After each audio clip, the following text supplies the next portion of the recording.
என்னப்பா ராமசாமி, உன் பையனை நல்ல காலேஜை படிச்சு சேர்த்து விடுப்பா. அவன் பையனை நல்லா படிச்சு நல்லா வரட்டும், நம்மளோட கஷ்டம் நம்மளோட போட்டோம். நல்ல காலேஜை தேடி என் பையனை நல்லா படிக்க வைப்பேன்.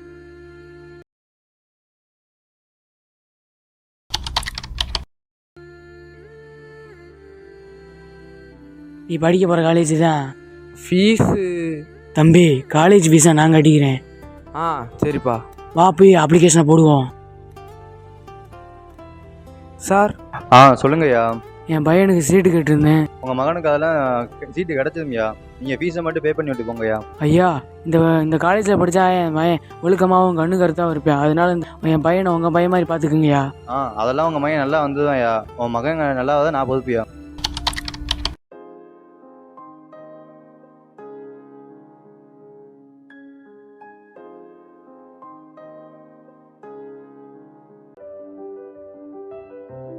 ஹாய், என் பேர் ஹரிணி. பேர் என்ன சொன்னீங்க? ஹரிணி. என் பேர் அஜய். ஓ அஜயா, ஏன் ரொம்ப சோகமா இருக்கீங்க? அப்பானால ஃபீஸ் கட்ட முடியாம கஷ்டப்பட்டு இந்த காலேஜில் சேர்த்து விட்டாங்க. நான் எப்படி படிச்சு எங்க அப்பாவை காப்பாற்ற போறேன்னு தெரியல. நீங்க ஏன் ஃபீல் பண்றீங்க? அப்பா கஷ்டப்படுறதெல்லாம் நினைச்சு நீங்க நல்லா படிங்க. நீங்க நல்லா படிச்சு நல்ல ஒரு டிகிரி, நல்ல ஒரு பிளேஸ்மெண்ட்டோட இந்த காலேஜை விட்டு வெளியே போனீங்கன்னா அப்பா கஷ்டப்படாம இருப்பார்ல.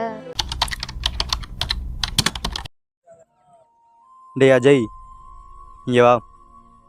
பேலன்ஸ் ஃபீஸ் இருக்குது, சீக்கிரம் கெட்டப்பாது. அப்போ தான் எக்ஸாம் எழுத முடியும். என்னடாச்சு? ஏன்டா அழுகுற? எங்ககிட்ட காசே இல்லை. எப்படா ஃபீஸ் கட்டுறது? அதான் நம்ம காலேஜில் ஸ்காலர்ஷிப் ஆஃபர் இருக்குல்லடா, அதுக்கு நீ அப்ளை பண்ணுறா, கண்டிப்பாக கிடைக்கும். சரிவா, பார்த்துக்கலாம்.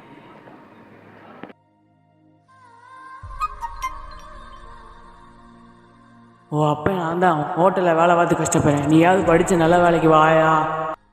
வேற வழியே இல்லை. நான் அப்பாக்காக வச்சேன், படித்து டிகிரி வாங்கணும்.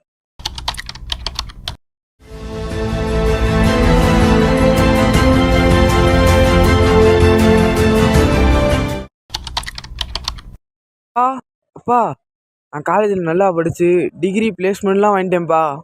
அப்பா நான் கஷ்டப்பட்டு படிக்க வச்சது வீணா போல. நீ நல்லா படித்து நல்லா வாங்கி கொண்ட. அதே மாதிரி நீ 4 பேர்த்த படித்து நல்லா ஆக்கியா.